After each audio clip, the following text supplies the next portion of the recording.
Hello and welcome back to my YouTube channel. So today I'll be showing you how to make this smoking hot jollof rice. In this recipe I'll be showing you how to achieve the rich red color and also how to cook your rice to get done evenly without being mushy and the grain to still stand one on its own. Keep watching to know how I make this deliciousness in your screen.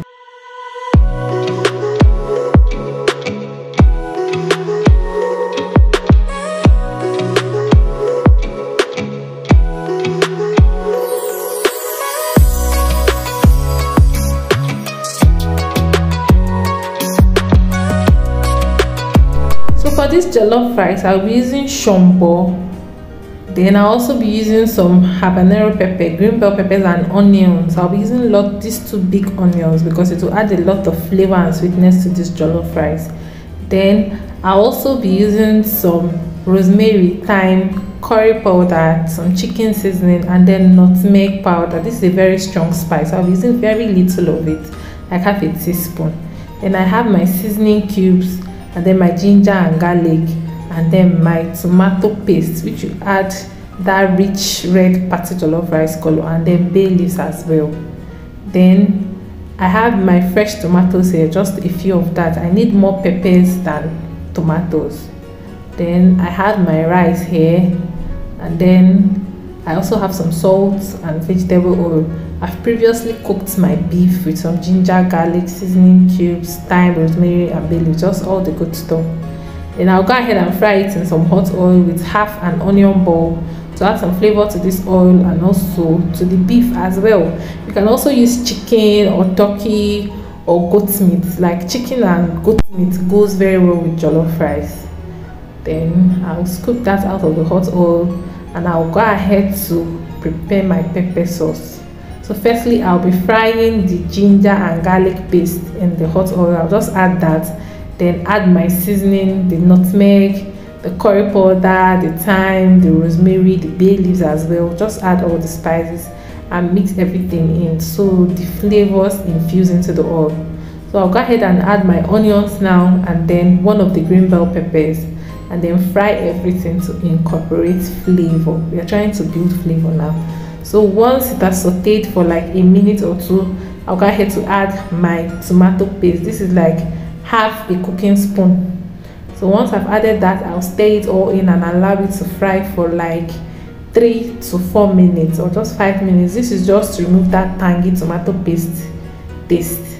So I'll go ahead to add my tomatoes, peppers, onions, all those peppers I showed you with the onions. I blended it and I'll be adding it now. So I'll stir everything in and I'll allow it to fry very well till the oil starts floating to the top. That's when you know that your tomato and pepper mix is well fried. So I'll stir it in thoroughly and then I'll allow it to fry. So notice that the oil has started floating to the top, but not very well.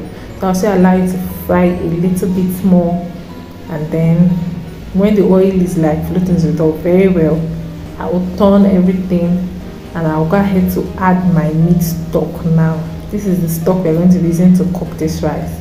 So I'll add my meat stock and stir everything in.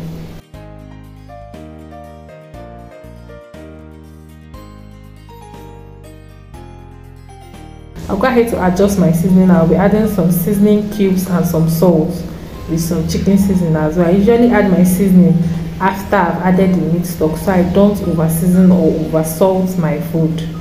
So I'll stir everything in and allow it to boil so everything comes together. So once that has started boiling, I'll be transferring some of the stock to a bigger pot, some of the pepper sauce to a bigger pot, and I'll be adding my properly washed rice.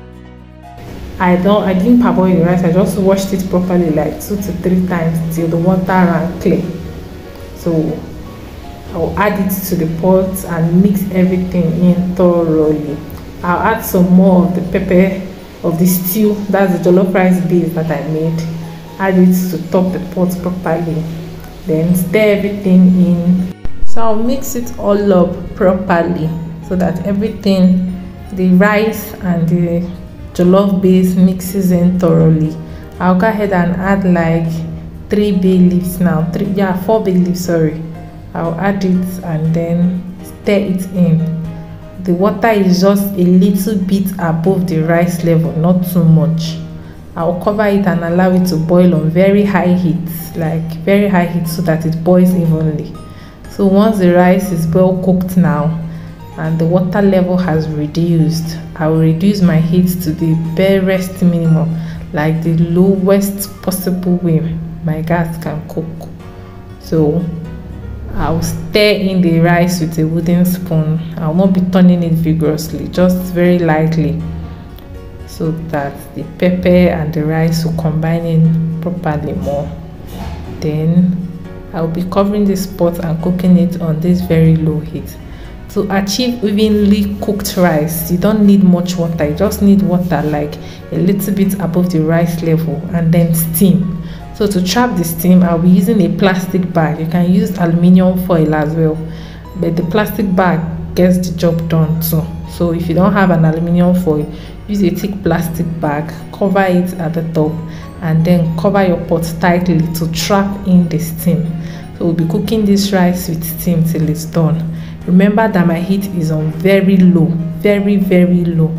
So a few minutes later, our rice is done, and then it is well cooked and the rice is not mushy. It is just okay, evenly cooked, and the rice is standing 1-1. So this is how to achieve evenly cooked jollof rice, and it will not burn too much. Yes, I allowed it to burn just a little to achieve the smoky flavor. I'll also be adding some veggies, some green bell peppers, onions, carrots, and fresh tomato slices. You can skip every other one, but you see the green bell peppers and onions with some spring onions as well. Please add it. It makes a lot of difference in your jollof rice. Then if you also have some butter, you can add it as well. I usually add butter when I'm cooking large batches of jollof rice, maybe for parties. But for this very little one that we just eat at home, I don't need butter like that. So the butter helps with flavor and also adds some shine to your jollof rice. So I'll mix that all up, and our jollof rice is ready. So the rice is still cooking on very low heat while I'm mixing this up. So once I'm done mixing it, I'll just cover it for a few minutes, and then just 1 minute, not even a few minutes, I'll just cover it for 1 minute and turn off the heat. So once I'm ready to serve it, I'll stir everything in, and the rice is done, and the veggies I added are still green, not overcooked or any of that. So that is just it. This is how to achieve that sweet patty jollof rice. Less tomatoes, more of sweet peppers like tatashe. I couldn't find tatashe in the market yesterday. That's why I just used Shombo. So with lots of onions and sweet peppers, the jollof rice is good to go.